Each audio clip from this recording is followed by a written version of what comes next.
willing to share? Yes. She was like an active member of the group. Absolutely. She was a living, breathing document of her classroom and what the expectations were for learning. Very good. Anyone else who could add to a Kathleen provided? Share it with us.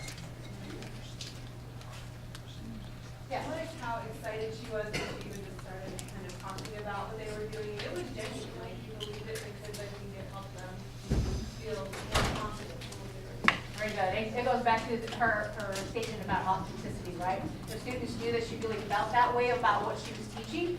They were going to reciprocate, correct? All right. So let's move. Anyone else have a statement? Yes. I like stuff she said. Sometimes you have a plan and it doesn't work out the way you think it's going to, so you adapt. She's modeling grown-up life skills for them too. About things happen, and then you deal with it. Excellent comment. That's a very real life experience and skill that we can all benefit from. So for her to actually practice it and show us how it works. Not feel like because she was a teacher, she had to be perfect all the time. That's right. Teachers make mistakes. Even the best teachers have an off day. That was what. Oh, very good. Okay. Anyone else? Very good. I'm going to move you along to the second question. Where did you see student behaviors and student practice began to link to each other? Remember, we're talking about tandem planning, all right? Who would like to respond to this? Yes. She created a culture by framing the task, so that way the students can learn on the task and they follow the Exactly. She established that foundation of what direction to go, what to anticipate. There were eliminated the surprises, right? Anybody else? Very good. Anyone else who can link to that? Yes. Her enthusiasm, you could tell, was like influenced how students interacted within like the discussions or the activities. She called herself like the biggest geek in the room, and I think we should all be the biggest geek about our subject because that's why we teach it, right? Is because we love it, and so we should show students that. And that's actually on our stakeholder questionnaire. Is like if we show passion for our subject. Very good. So, it's what you want to model. She modeled that it's cool to be a geek, right? It's cool to be excited about learning. It's cool to do all of these things and get engaged in your learning. Very good. I'm going to move us along. I want you to look at your paper right here. This here. This is called Best Practices. There are two sections of this best practice. The section on the left-hand side refers to student engagement and learning best practices. This is what we really anticipate students should be able to do when you look at your paper.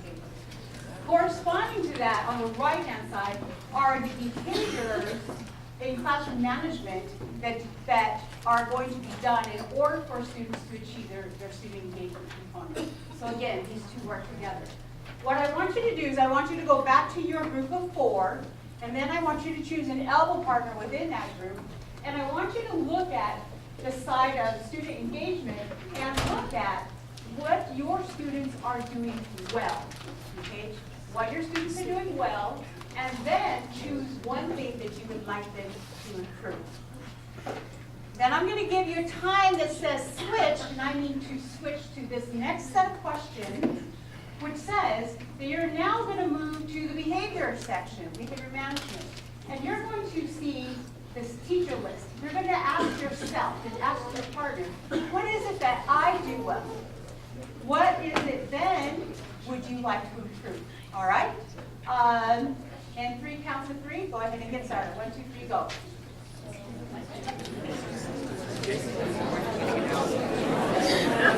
What do you go?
one thing that you saw your students are doing well in terms of engagement?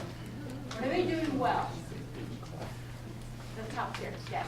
Am I in the top tier? I don't know. I'm right. Yes, you're close enough. You know, in dance anyway, they're amazing at collaborating. And in fact, sometimes they don't listen to the instructions and they're already off doing. We have to reel them back in and say, wait, let me give you more details so they're excited to work together.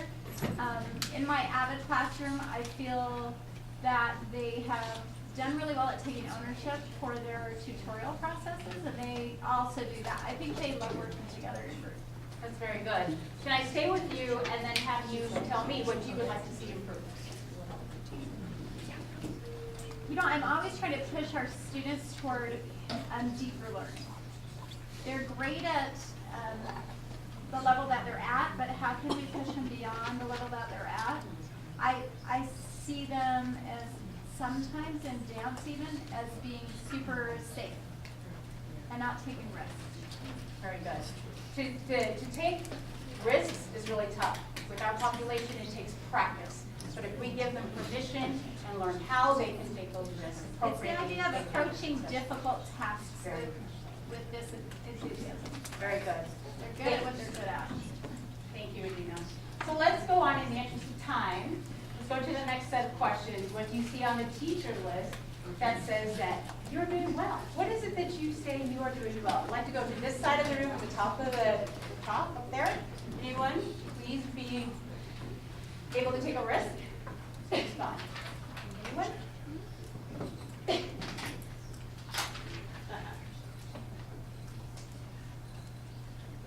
Sean.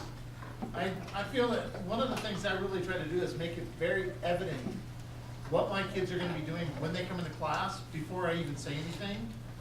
And I found that a lot of the student engagement practices that are on the left side take care of themselves if they understand what it is they're supposed to be doing before I even explain anything. That's very good. Making sure that they have clear expectations and they know how to achieve those expectations. Excellent. Now, on the flip side, just as I did with the teacher, what strategy, one, would you like to see improved if you're willing to share? Me? Yes, For myself or? for yourself. Oh.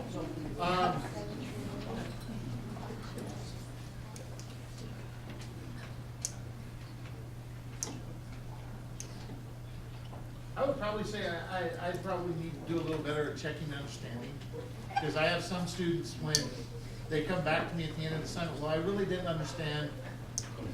Even though you might have taken and explained it a couple of times, there's some that miss it, and they won't volunteer that they don't understand.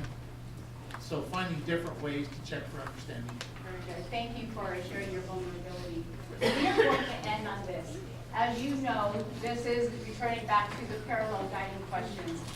As you prepare to embed your classroom management strategies in your lesson plan, be very clear about those items that are in blue. Read these questions very carefully. Respond to them in a manner that you can say that this management will help me to move towards achieving these results for students. I tell you, this has been a really good opportunity for me to just share with you that the value of taking care of classroom management in terms of behavior will definitely increase the changes that you are seeking in academics to achieve the ultimate student outcome, and that is to be successful in your graduation. So, thank you very much.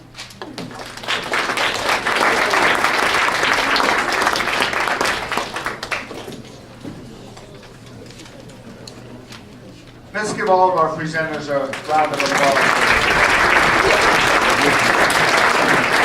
I appreciate them doing that. I know it's hard. It's hard. We're the worst critics of anybody when we get up there and present, and it's easy. So I thank you for that. A lot of this information today, when I was standing in the hallways, Mr. Pike said to me, well, what are we going to gain today when we go to, when we come to Granger PD? I hope that these are conversations that help us reflect. There's a lot of great teaching going on in this school. All the strategies, so many different things that you do in your classrooms to engage students and to help our students be successful. It's evident as we go around and see it, it's evident when you have your conversations, but I hope that we're open-minded to be able to say, look, we can continue to improve. I hope we're always of the mindset of being able to say, I can get better. So when we look at some of these things and go, wow, my gosh, we've gone over this over and over, are we doing anything ourselves to change our practice to become better? And I hope that's the purpose of it. I hope we can see how we can maybe refresh our ideas on some of these things and be willing to try them so that we can get better each time and better serve our students. On changing to the last, I'm going to take 1 minute, 2 minutes on this. For next month with Granite Way, we won't have, at this point, this is my understanding, we won't be having a meeting like this, but what the district is trying to do is support us in this transition that we're trying to, as we go to PVG. So next month, there will be probably during one of our weeks, maybe it'll probably be during the first or second week, some video, some tutorials that are going to come out related to PVG. Those are things that they are going to want all of us to watch. It's not going to be, they're going to track it because they want all of us to make sure we sit down. We won't watch it in here, we'll watch it individually so you can watch it at different times. But here's the kicker on this, and I want you to make sure that you take this part of it very seriously because they want to know what support we need as we transition. There are issues with the platform. There are issues perhaps with grading. There are different challenges that we're coming across that they want to be able to correct and fix so that when we go to it, they've addressed those questions and we understand what we're doing and being able to be effective at it. There are a couple parts that there probably will be a survey question. Please take a look at that survey and answer it in terms, perhaps, I'm going to coach a little bit on this, answer it in terms of wanting support for your specific subject area. Because if we get some of this training, there will be some of this training starting I think in January that will be paid training. That after school, they'll give all these different options and you will have the opportunity to go to trainings where they will pay you to attend the trainings. That they're putting some money behind it. But you want to go, if you're teaching math, you would like to go with a group that teaches math, not go with a group that is trying to figure out something related to math across the entire district that includes elementary and junior high. You probably want to take a look at high school, science, the specific content area in science, language, and so forth. So as that comes up, just keep that in your back of your mind so that the district can set up that training for what we need and for what we want to be effective. Okay? Thank you for being great teachers. Thank you for being at Granger. Have a wonderful afternoon. Get out and vote. We'll see you tomorrow.